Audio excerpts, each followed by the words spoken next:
Yon, good morning mga kaboss amo. Mag-i-install tayo ng smoke na K1 series na rear shock dito sa MIUI ng aking kapatid.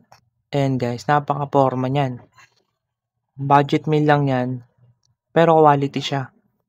Marami na pong umorder niyan mga kaboss amo, kaya hindi kayo mabibigo dito sa rear shock na to.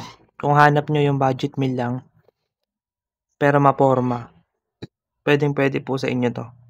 Smoke na K1 series. Marami po silang design. Pero syempre yung price depende po sa model ng kanilang rear shock.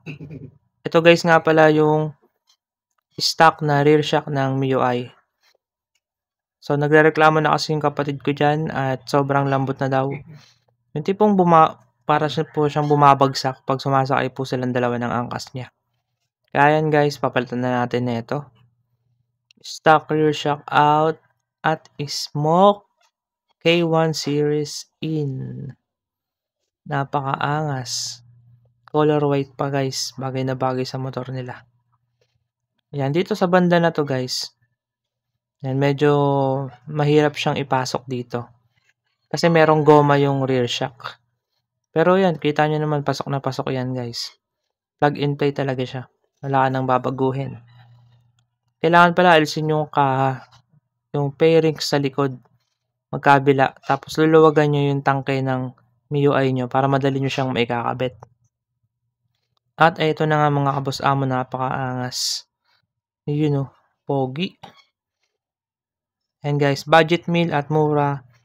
At maganda yung quality niyan mga boss. Smoke na K1 series. Yan guys, napakaangas sa MIUI.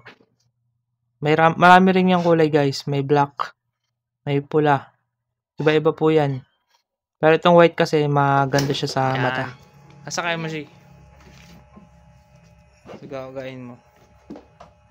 Sige. Doon.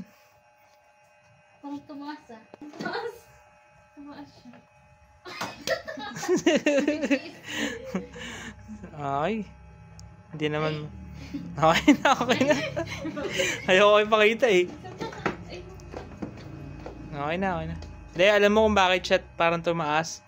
Bagsak na yung shock niya na luma. Tsaka nakatabingi. Okay na.